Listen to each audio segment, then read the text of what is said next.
What is good, y'all? What is good, gang? It is your boy Nick B, man, coming at y'all with another video. And you already know who it is, man. B stands for billion, B stands for bond, B stands for Burns. You dig me? You already know who it is, man. Appreciate you guys for tuning into this video. Make sure you are like, commenting, and subscribing to the video. When you do that, that's gonna pretty much push the algorithm, and it's gonna allow my videos to be seen more. If my videos are seen more, I'm gonna keep dropping more bangers. Okay, so make sure you guys do that right now. I need like 24 for the P, nigga, I don't do no love. I need like 10K for the back. We're going to be talking about the administrative process.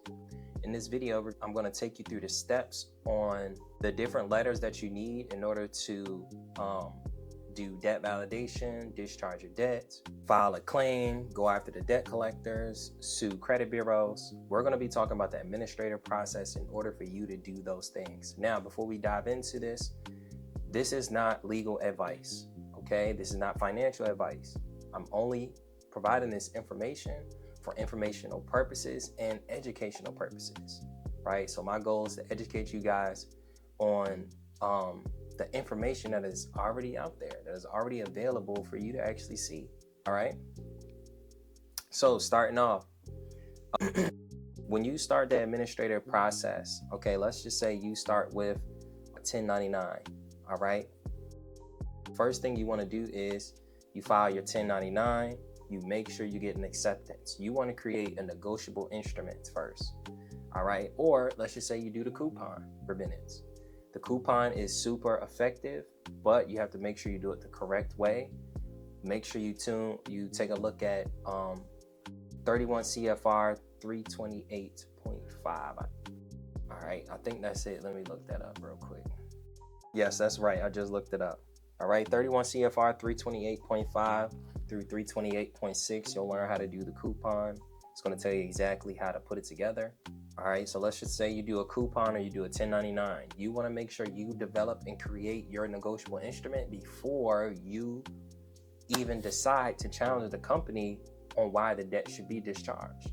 All right, now if we look at House Joint Resolution 192, it says that all debts before and after the enactment has been discharged, dollar for dollar, all right, in the United States coin or currency, all right? Why? Because the United States, they provided the insurance for the repayments of all of our debts. And you can look at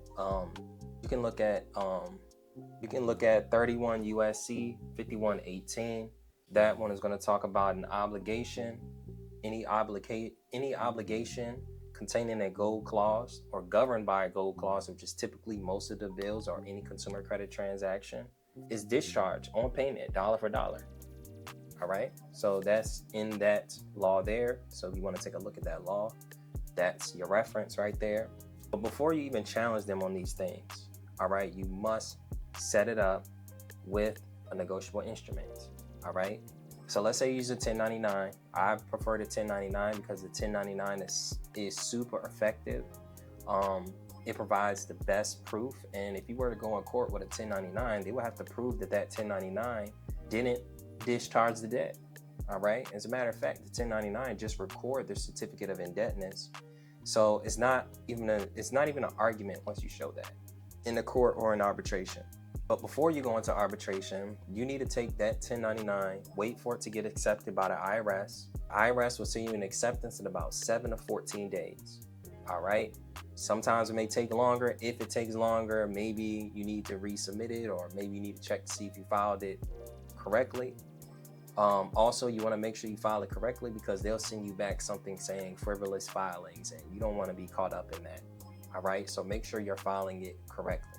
The next thing that you would do after you file your 1099 and you get an acceptance, you file it correctly, you're going to get all the copies between copy A, copy B, and copy C. Copy A is for you, so that's for your records, and copy B is for the debtor or the company or the creditor that they'll call themselves a creditor, but they're not a creditor.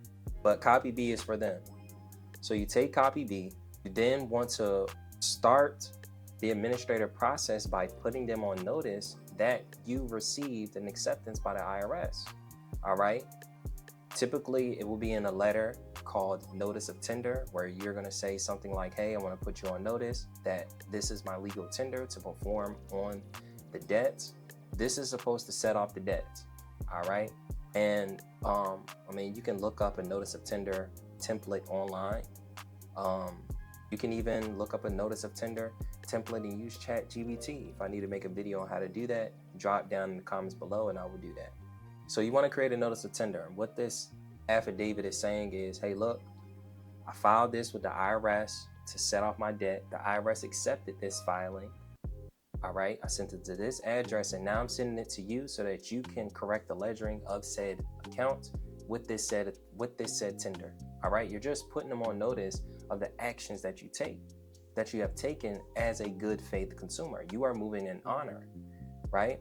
Now with this letter, this is literally just a setup. Most times they're not going to discharge your debt, or they're not the ones that's going to discharge your debt. They just need to have your account reflect the discharging of the debt. Does that make sense? So they're not going to discharge your debt off of a notice of tender letter or just off the negotiable instrument. You cannot just send them the negotiable instrument. You cannot just send them a letter saying that the debt is discharged, and they need to have the account reflect. You need to have the evidence. You need to provide that to them, right? And this is literally just a setup. If the company is moving in good faith, they'll just take care of it. They'll send you a letter back saying, okay, we just did this. They'll send you an account statement with the numbers adjusted, but most cases they don't do that. All right, so I'm about to tell you the next step that you take when the company decides to insufficiently respond or give you a lack of response when you start doing this administrative process with negotiable instruments. When they give you a lack of response, or let's just say you wrote in the letter that, hey, this is the 1099, it's enclosed, it's attached, giving an account statement, or in other words, if you cannot do this, just tell me you reject it, right? Tell me, you know what I mean, you accept it, or give me something, right, that literally responds to the letter that I sent you. They can't send you a letter. They can't just send you another bill statement without responding to your notice of tender, right? They also need to address the terms that's on the notice of tender, because when you submit a letter to the company, it now becomes an offer, right? And you are creating an offer for them to respond to. They must perform on this offer, right? The performance could be whatever your terms are, or the performance can be, hey, look, man, I reject this. Now, if they reject it, you can look at UCC 3-603. UCC 3-603 says that if they reject it, it is discharged. All right? If they reject your tender of payments, then there is discharge, dollar for dollar. All right? But let's just say they don't address your letter. They ignore you, or they send you something that has nothing to do with your letter. That is a lack of response. Or if they don't even do any of the terms that they need to do in accordance to the law, that is an insufficient response. All right? If the company has an insufficient response, you want to send them a fault and dishonor letter, which typically is saying, hey, look, you have dishonored me and you have created a fault, right? When it comes to contracts, it's a honor system, okay? Like honor is bond, and you know what I mean? You got to have honor, right? You got to have integrity when it comes to business and contracts. And if one party is showing honor and the other party isn't, that whole contract is null and void. You can fight that, all right? So a fault and dishonor is laying out the statement of facts, right? You will put up a list and you will say, hey, on this date, I submitted this to the IRS. On this date, they sent me an acceptance. On this date, I sent you guys the I sent you guys the negotiable instrument, right? On this date, I also gave you terms to send me an account statement. You're just laying out the facts. Boom, you dishonored me. You didn't respond. You gave me a lack of response. That's the facts right there. Part of a fault and dishonor is an opportunity to cure. So this is like, hey, look, this is my second attempt reaching out to you.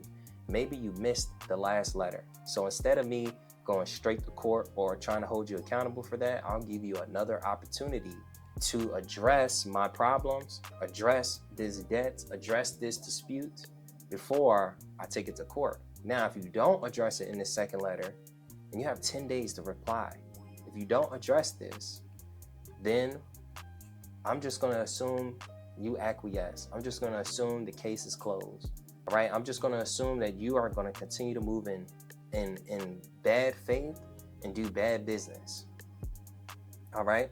Now, typically, let's just say by the second letter, they should know that you're a serious and you're a litigious consumer.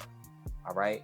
If you're sending them extra letters and you're staying on sequence, then they should have no problems, or you should have no problems when you get to the arbitration table or when you get to court to take them down the process that you tried to take them through. Okay. Boom, I sent my notice. They didn't respond, or they sent me a lack of response. So this is my second letter, me even giving them the opportunity to give me a better response. All right, to actually comply to the things that they must do as a bank. All right. So now let's just say you get to that second letter and they still don't respond in 10 days. You want to start drafting up your default notice. All right. It's a default letter, just like collection companies. When you don't pay them after a certain amount of times and you don't respond, let's just say after the third or fourth time, you have defaulted, and they have a right to sue you for the default. All right. You want to do the same exact thing to the corporations. All right. That right there is just, this is typically 1, 2, 3, the notice, the negotiable instrument to notice, to setting up the fault and dishonor letter, to creating a default notice and having a company default for every single time for them not even responding back to your negotiable instrument, or not even, you know what I mean, settling the fact that, hey, look, you know, this debt is discharged and this consumer wants us to fix that. All right. Now, let's just say they don't respond to the default notice. If you default them, just plan to take them to court, right? Because once you have them default, you have pretty much all the evidence that you need, plus whatever presentments that they sent back in response to your letters, plus the bill statements that they sent you in regards to the debt. That's all the evidence that you need in order to take them to court, showcase your evidence and your examples and your exhibits, and win. All right. Now let's just say you're ready to take them to court. You have 3 letters of you actually reached out to them 3 times and they still didn't comply. So now it's time for us to send a 4th letter, which is essentially a pre-arbitration letter or intent to litigate letter, right? Look, man, with all of this here, I intend to take it to court. All right. And you can look up all these templates online. You can create them in your own way, right? Obviously, you want to check those boxes. You can even use ChatGPT to be able to get a guideline of what your letter should look like, because all you need to do is communicate that, hey, over these 3 times, I tried to reach out to you about this, right? You didn't respond, so you have defaulted. So now I plan to take you to court. And here's the reasons why I'm taking you to court. And that's what a intent to litigate or a pre-arbitration letter is. All right. Now, you would send this as you would send this to them as a courtesy, right? It's a part of the process, but this letter is really for the judge or the arbiter, okay? Because what they're going to do is they're going to see that, hey, you sent them these letters, and in this last letter, this is why you are here. And you told them before you even filed a claim that you was going to do this. Typically, by that 4th letter, this should let them know that you are serious. If any of those other letters didn't let them know that you were serious, that last letter should let them know that you were serious. If they don't respond, then they're literally setting their own self up. Okay? Most companies don't want to go to trial, and most companies cannot prove that you owe them a debt. They can probably prove that you signed an agreement that you would pay on the contract, but if the contract wasn't clear and conspicuous or didn't have the proper disclosures, you do not have to follow that contract. The contract is null and void, and that is the whole point of you going through this process, to prove to them that you are trying to move in the contract and they want you to do it in a certain way that is not even allowed in law. It's allowed, right, if you let them be allowed, but you cannot allow them to wrap you under their jurisdiction when it comes to these contracts. You have to take control. And this is why you do the process, so that you can cover your ass. All right. Now, do not do this process if you are not planning to take them to court. Okay? Do not even try to discharge your debt or even start the process if you're afraid to go to court, if you're afraid to go to arbitration and really fight your case. Now, if you do this correctly, you can literally, you don't even have to speak. All you have to do is show them the documents, and the documents will speak for itself. Okay? When you're sending your letters to them, you also want to enclose all the documents that you have throughout the process. So it's like, hey, look, when I give you this third letter, boom, here's the last two letters, and here's the last presentments of what I'm responding to. The second thing you want to do is you want to make sure that everything is notarized, right? Especially those important notice, fault and dishonor, default notice, intent to litigate, pre-arbitration letters. Okay? This is the administrative process. It's 4 letters. Matter of fact, it's 3 letters.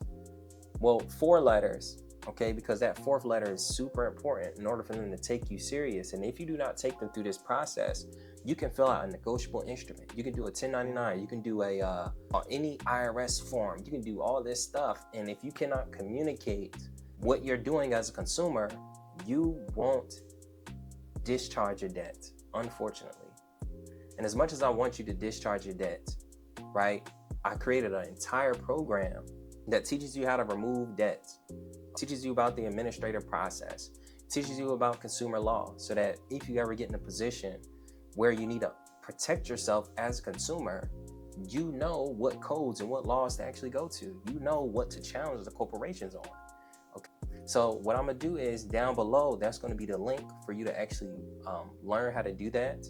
All right, if you're not ready to get started, I also will have a free masterclass that you can also sign up for down below. All right, in this masterclass, I'm gonna lay out everything more in depth, but more importantly, I'm gonna put you on and teach you how to be able to work with me directly in regarding these processes. Okay, well, that's pretty much all I have for you guys. I appreciate every single one of you for tuning into my content, watching this video all the way through. If you got to the end, make sure to comment fund me down below. All right, check out the links, check out my social media on Instagram at biz.nick. All right, I'm on TikTok as well at @NicholasBurns_. Make sure you guys are checking me out on those platforms because I post it daily on those platforms. All right, if you're looking for motivational content, if you're looking for content about credit, if you're looking for content about how to get out of debt, if you're looking for content on consumer law and learning the consumer law codes so that you can be a powerhouse when it comes to these credit, these fake creditors, these pretend lenders, you need to leave me a follow. You need to subscribe. You need to like. Appreciate you guys once again, and I'm out, bruh. Certified, I'm really tryna like Benny. You talking dumb and niggas better get with me. I got brown like I'm